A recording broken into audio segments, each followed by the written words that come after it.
It's 8:25 in the morning, Friday the 20th. And my plan was to hopefully show up when this place opened and be the first one in line, but that is not the case. I'm on this little side road. I'll have to bump forward a little bit here. If you can read that sign, trucks have to pull where that other Maverick truck is, and then we back in to this facility. There are 4 trucks ahead of me. I'm assuming this covered wagon is delivering here as well. It kind of ruins my day in the sense, because I don't mind waiting, but this is Friday. I fueled up yesterday, and I'm trying to optimize my day so I can make it home today. I do have the time to drive home as long as I'm not running on my 14-hour clock. I can use up, I'll be using up most of my 14-hour clock at this one stop. So we'll see what, yeah. I don't know how long it necessarily takes them to unload a truck. I've been here one other time, and there's no parking here, supposedly. So these guys must have all just got up this morning and arrived here before I did. I waited till the last possible second to still arrive while they were open. If I would have known that these amount of trucks here, I would have waited to start my day. But there's no way to know that, right? Excuse me. So, because the goal is once I leave here, I'm north of Detroit. Let's see here if I can show you where I'm at. Oh, hold on. I'm going to have to move my vehicle, I think. So I didn't have to move it because he squeezed around me and had an inch to spare. That guy's now pre-positioning himself as he waits for a truck that's actually behind him that will now wait to get loaded. And then that truck ahead of me is trying to get in position to make the backing turn, and then it'll be my turn. So I don't remember what I was saying. Oh, yeah.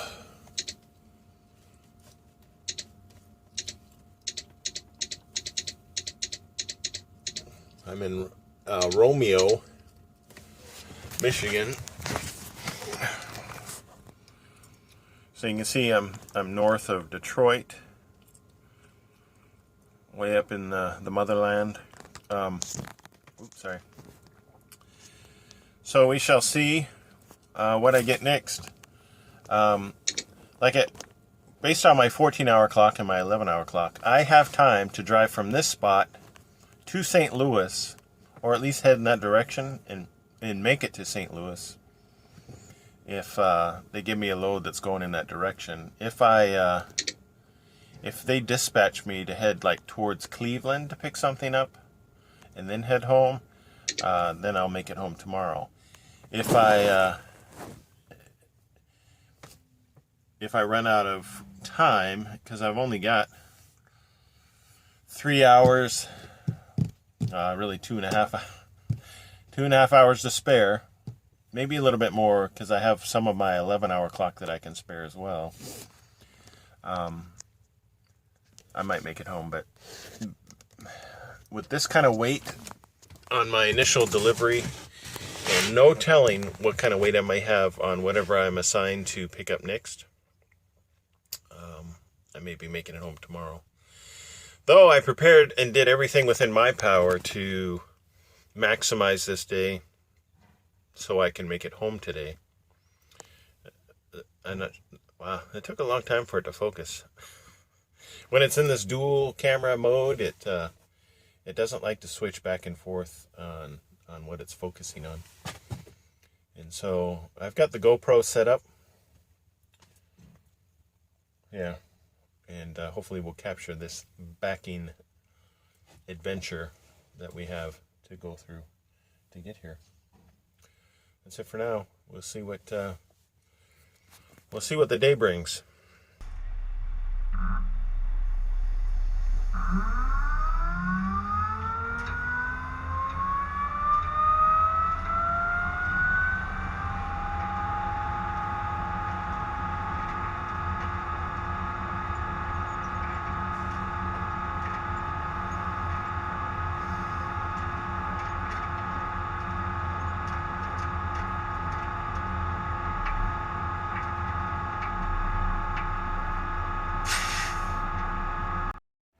Well, it's 9:44.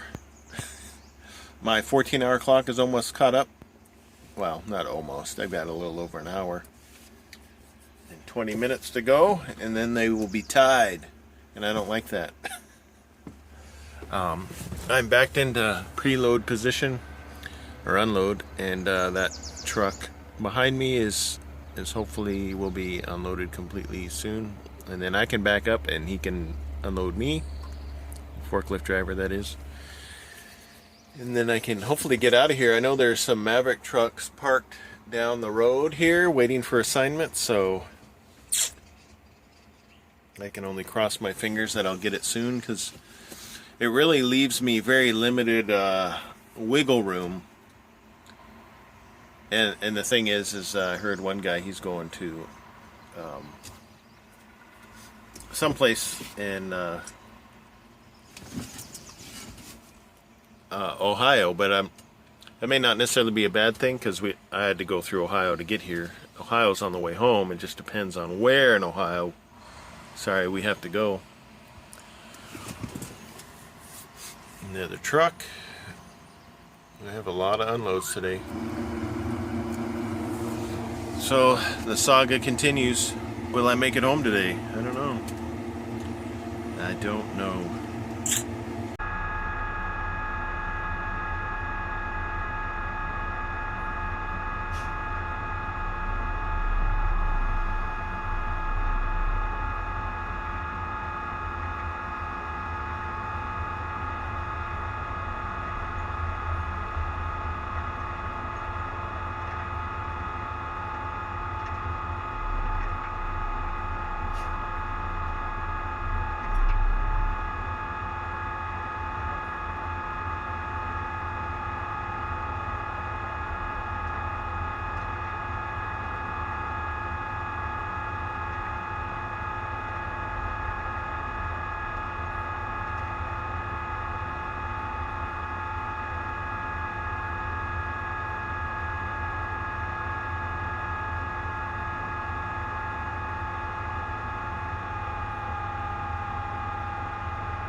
So 2 hours and 24 minutes later, I am backed into what I call the unloading position. Here we go. And there's a forklift, and hopefully they'll start unloading me shortly, and then I can pull out and see what kind of load assignment I get. Okay, I just got great news. It says, hey Dale, the rest of that message says you probably won't get home this weekend. Because freight is slow and just trying to keep me rolling, so wow, tearing up my trailer, trying to figure out how to unload bars. Yeah. Now there's a probably won't get you home, so they're like, like a 1 in a million chance. So you're saying I still got a chance to get home? That's what I'm talking about. I'll take those odds.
pointing at my GPS because it's turned off. I'm at the what I call the Madison Yard of Gary, Indiana, and I think there is a new spot under construction somewhere in this area for the Maverick Yard, and but we still have this place for now, and I think I've been in here one time. One other time to where I was, and it's an interesting parking configuration here. The trucks kind of line up, and this is the way I parked last time, where we kind of piled in behind them, and then trucks will park behind us. But yeah, you know that 1 in a million. What was all that 1 in a million talk? Yeah, I didn't make it home, obviously, and I'm not going to, because load is going to Savannah, Illinois. It's about 4.5 hours of where I live, and that's not going to cut it for me, so I will be spending the weekend here. Courtesy car, see? So that, which allows us as Maverick drivers to be able to sign the car out. I'll be able to go to do some shopping, to collect some groceries for my vehicle for the start of next week. And I totaled up my miles for this week. I did 2,985 miles. So I was like, whoa. Because I was driving my butt off on Wednesday. I did 627 miles on Wednesday. So, yeah, I was cruising. Home. Messaging. Sorry. You have... yeah. But that's about it. I was going to try to get home, but it took 2.5 hours before they even attempted to unload me. And then when I got back there, it took them like less than 15 minutes. And I'm like, why couldn't you have been 15 minutes unloading everybody else? Because there was only 4 trucks ahead of me, and I was there for 2.5 hours. So, yeah, that doesn't add up. So, it looks like it could have been done a lot sooner. I have some load similar to that guy. In fact, I think he was ahead of me at the location I picked up. Where did I pick up? In Monroe, Michigan. Monroe. And now I'm going to Savannah, Illinois. I'll show you what I got. I got my keys.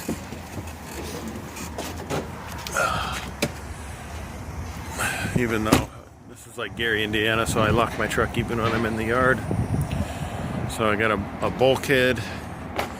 And you can see this, let's see, I've got 4 chains, 2 belly wraps.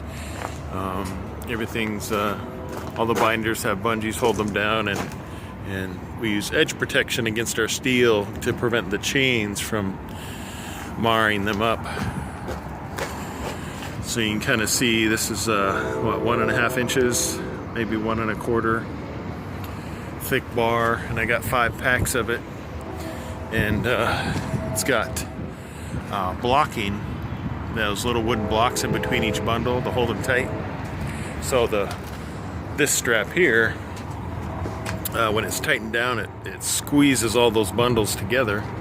And same thing on the front. I don't know if it's completely necessary, but I put spacing in the center as well. And then and if you also notice, all my chains I try to get them as close to the dunnage timbers as I can. And when I tighten it down, because when you do tighten these chains down, there's a lot of force exerted on them, and they can end up actually bending the whole stack of bars if you're not careful. So, and yeah, so I had to put, if you would have loaded me with my bulkhead in place, they would have been flush up against it, but that wasn't an option. So I ended up putting the bulkhead up afterwards, so I couldn't really flush it up based on the location where it's at. So, But that's it. Time to go inside. I need to find out if they have Wi-Fi so I can load these videos. Today's, excuse me, maybe a little bit better than normal. Yeah, so welcome to Gary, Indiana.